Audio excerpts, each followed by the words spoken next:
ب1792 እታ ኢየሱስ የኽትብል ተሰምዐ ሰበይቲ ንዓ ሓዊስካ ክሳብ ሎሚ ልዕሊ 41 ዝኾኑ ሰባት ኣነ ኣምላኽ ኣነ ኢየሱስ ሰዓቡኒ ዝበሎ ሓሰውቲ ናይ ሓሶት መንነት ዘለዎም ስም ኢየሱስ ዘለበሱ ሰባት ኣደናጊሮም ሰዓብቲ ክገብሩ ዝቐረሙ ኢየሱስ ኢና ባህልቲ ከላልየኩም ኣብ መንግስቲ ቢኹም ዘለኹም ሰብስክራይብ ብምግባር ናይ ደወል ምልክት ብምጥዋቕ ቤተሰብ ናይዚ ቻነል ንክትኮኑ ንዓደምኩ ቀጻሊ ዝዝርግሑ ዘደንቑ ዘገርሙ ዓፀርቲ ዶኩመንታሪታት ክትከታተሉ ኢኹም ናብቲ ናይ ሎሚ መደብ ክሓልፍ ብሓባር ንከታተል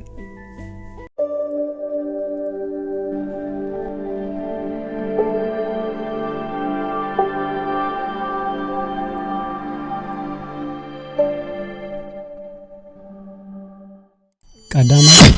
ብራዚላዊ ኤንሪክ ክሪስቶስ ተባሃለ ውልቀ ሰብ ክርስቶስነቱ ቅድሚ ምግላጹ ንዓመታት ኣብ ሓደ ቤት መግቢ ከም ሞይተር ኮይኑ ዝሰርሕ ዝነበረ ሰብ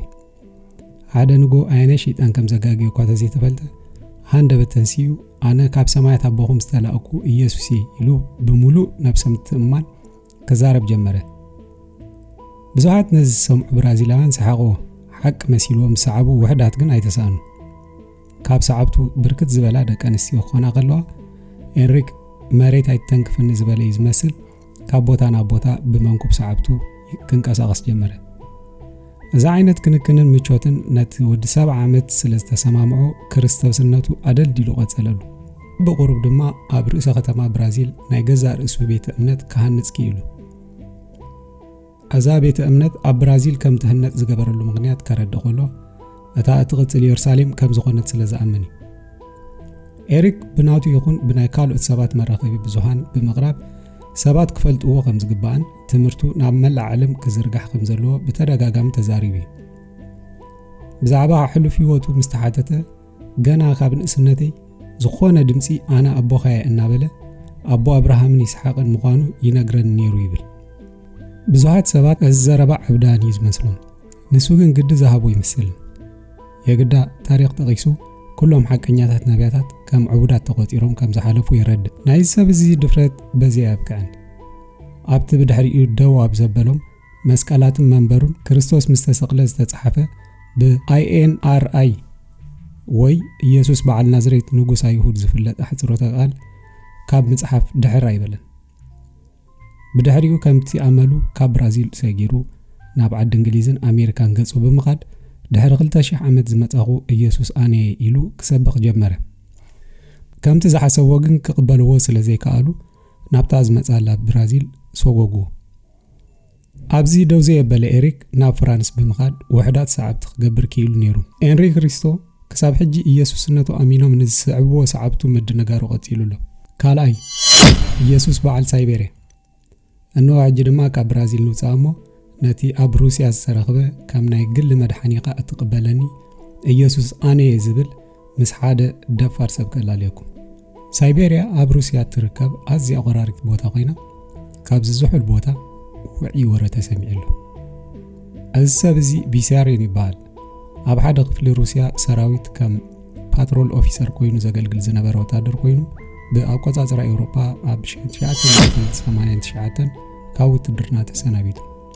ኣብታ ዝቐጸለት ዓመት እቲኣ ብሓድሽ መንነት ተቐልቂሉ እቲ ዝመጻሉ መንነት ግን ብፍሉይ መንገዲ ሰማያዊ ኣቦኹም ዝለኣኸኒ ኢየሱስ ክብል ከሎ ወላዲቱ ኣዴ ዝዳ ዝተባሃለት ጓል ኣንስተይቲ እኳ እንተኾነት ኣደይ ማርያም እያ ክብል ይስማዕ ኣብ መላእ ዓለም ልዕሊ 10ታት ኣሽሓት ሰዓብቲ ከፍሪ ክኢሉ እኹል ቁፅሪ ተኸተልቲ ቪሳርዮን ካብ መላእ ዓለም ካብ መዓልቲ ናብ መዓልቲ እናወሰኸ ኸይዳሉ እዞም ካብ መላእ ዓለም ዝመጹ ተኸተልቲ ቪሳርዮ መዓልታዊ ናብ ዝዝሑል ቦታ ይውሕዙለው ምስ ስሙን ትምህርቱን ዝኸይድ ኣሰራርሓ ዝኽተል ቤተ መቅደስ ካብ መስራሕቲ ሒዙ ንዕለተ ልደቱ ከም በዓል ልደት ከብዕል ጀሚሩሉ ካብ ቆልዑ ክሳብ ዓበይቲ ድማ ይዝምሩሉን ይሰግዱሉን ነበሩ ኣነ ክርስቶስ ዝበለ ቪሳርዮ በመሰረት ትምህርቱ ገንዘብ ኣልኮላዊ መስተ ምትካኽ ሽጋራ ስጋ ምብላዕ ኩልኩሊ ናይ መወዳእታ ኺዳን ዝብል ኣርእስቲ መጽሓፍ ዝጽሓፈ ክኸውን ከሎ ሰዓብቱ ድማ ንቃላቱ ብኽፉት ልቢ ይሰምዑ ናብቲ ናብ መንፈሳውነት ዝገብርዎ ጉዕዞ ንትምህርቱ ከም መሰጋገር ድልድል ክጥቀሙሉ ይፍትኑ ናብታ ብስሙ ዝተሃንጸት ቤተ መቅደስ ህያባት የፍስሱ እዚ ነገር እዚ በብቁርባ ጋልቦ ስለ ዝሰሓበ ሓደ ሮኮ ዝተባሃለ ጋዜጠኛ ነቲ ጉዳይ ክምርምር ናብቲ ቦታ ምስ ከደ ንሓደ ካብ ሰዓብቱ ከምዚ ክብል ሓቲትዎ ካብ ትምህርቲ ሰብኣይ ትቃወሞ ነገር ኣሎ ድዩ? እቲ ሰብ ፈጺሙ ከምዘየለ ይመሊሱሉ። እቲ ዘገርም ግን ናይ ብዙሓት ሰዓብቱ መልሲ ካብ ዝተፈለየ ዘይምዃኑ እዩ። ሮኮ በዚያ የብቅዐን ነቲ ቃለ መሕተት ክግበረሉ ፈቃደኛ ኮይኑ ዘይፈልጥ ቢሳርዮን ፊት ንፊት ክሓቶ ዕድል ረኺቡ ነይሩ። መልሲ ናይቲ ኢየሱስ የባህሊ ሰብ ግን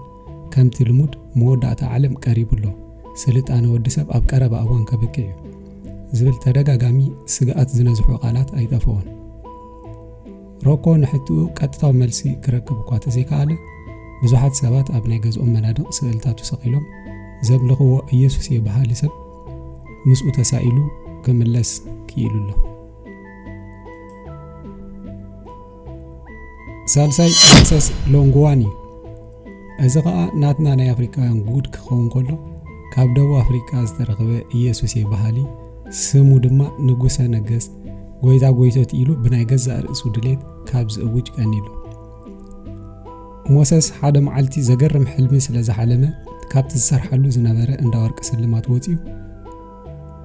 ካብታ ኣነ መሲሐ ዝበለላ መዓልቲ ጀሚሩ ብገለ መንገዲ ኣስታት 4 ዝኾኑ ሰዓብቲ ክረክብ ኪኢሉ። ካብቲ ሞሰስ ንሰዓብቱ ዝሃቦም ትምህርቲ ንሰይጣን ኣብ በረኻ ሲዒረየ ኣነ ኣይመውትን እየ ኣነ ህያው እየ ካብ ሞት ተንስኤ ዝብሉ ክኾኑ ከለዉ ጉድን ጭራን ብድሕሪት እዩ ከም ዝበሃል ሰበይቲ ዝሰብኣይ እውን ካልእ ጉድ ሒዛ ተቐልቀለት ኣነ ኣደ ኩላ ዓለም እየ ክትብል ተሰምዐት። ራብዓይ ኪትዊ ኢየሱስ ሕጂውን ካብ ኣህጉርና ኣፍሪካ ወፃናት እዚ ኣብ ዛምቢያ ኪትዊ ትበሃል ከተማ ዝነብር ኢየሱስ የ ብምባል ንህዝብታ ከተማ ከደናግር ዝጀመረ ካብ ፓስተርነት ብምብጋስ እዩ። ቀስ በቐስ እንቋቑሖ ብእግሩ ይኸይድ ዝበሃል ሕጂ ሰዓብቱ ኣፎም መሊኦም ኢየሱስ ኢሎም ክጽውዕዎ ከለዉ ፈጺሞም ኣይስከፉን። ቡቶፔ ሻምፓ ብዝብል ስም ዝጽዋዕ ዝነበረ መራሕ መኪና ናይ ሓንቲ ላዳ እዩ ነይሩ። እቲ ጽቡቕ ነገሩ ኢየሱስ ምስ በለውን ነታ ላዳ ምዝዋር ኣይገደፈን። እዚ ወዲ 44 ዓመት ሰብኣይ ኣብታ ከተማ ብተደጋጋሚ ካብ ፈተነ ቅትለት ከም ዝሃደመን ኢየሱስ እናበለ ዝሰልችዎም ዛምባውያን ተሰቒልካ ኣርኤና ይብልዎ። እዚ ሰብ እዚ ሓደ ግዜ ናብ ፖለቲካ ብምእታው ናይ ኣፍሪካ ሽግር ኣነ የመፍትሒ ክብል ይስማዕ። ዝኸበርኩምን ዝኸበርክን ተኸታተልቲ ናይዛ ቻነል ዋላ እኳ ነዞም 4 ውልቀ ሰባት መሪፅና ናባኹም ሼር እንተበልናዮም ብዙሓት ኢየሱስ ኢና